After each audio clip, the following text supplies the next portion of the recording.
national ID number, full names, bank, their use, parents, and sometimes the parents of the parents.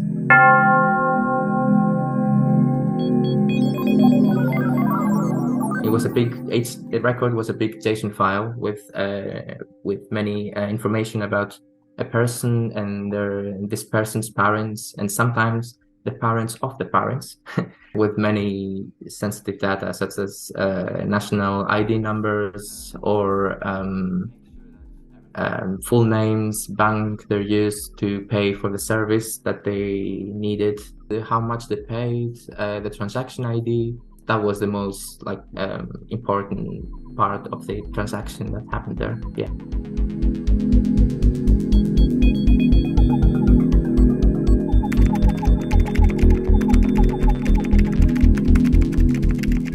I found it by accident, actually. I was just working on another project for my work. It just popped up as a second result in the Google query that I did. It was an exception on the URL. There was something wrong with it. And while I was Googling for an error that I found in one of the web applications that I was testing, so I was just interested as to why this happens. And yeah, I just changed one line from a word to a number, and just data started showing up. So it was completely accidental. The URL had a word in it, register, instead of a number. It was expecting to have a number. So I just turned it to right, like I changed the word to a number, and it was actually the record of a person from Bangladesh. So, and as you increment the number, more records would show up.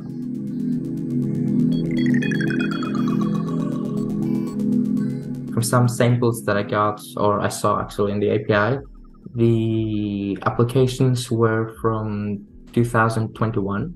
So maybe there was a system migration, and they were I don't know, maybe beginning of this year or last year. I really cannot know how long they were out there.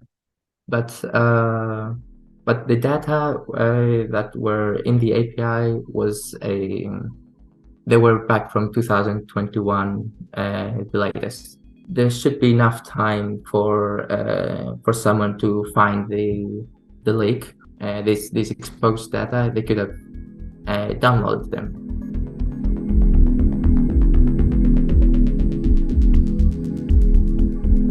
I didn't test the web application itself because I'm not allowed to. I didn't do this on purpose. The big weakness is that there was no authorization mechanism. There was no such mechanism. So even without a token or without anything, one could just see the data. So it was just really an authorization issue. To see all of the data, definitely an admin should be able to see all of those data, or just the person that did the application should be able to see their own application record. So yeah, that's the biggest issue, or actually the main weakness in this story.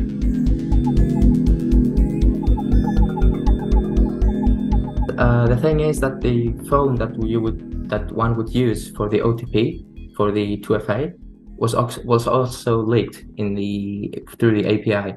So there are ways for criminals to bypass the OTP. APIs are pretty important because they transfer a lot of data.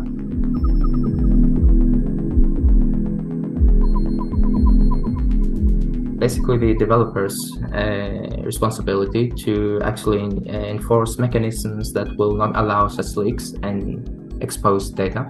Security awareness during the development process. So it's generally the whole life cycle of software development that was faulty, I guess.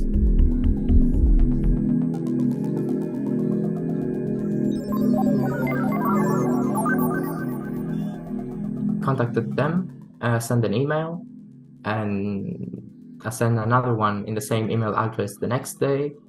I found another email address where I sent them this email as well. I think for 3, 4, maybe 5 days, I didn't get a reply. In the meantime, I would send the emails almost on a daily basis, and yeah, never got a response back. So I then spoke with a TechCrunch reporter. I haven't had any communication with anyone that's in a governmental position because they fixed it now. But it wasn't like they were interested into finding out how I found it or hear it from my side. They just happened to somehow find out and fixed it on their own.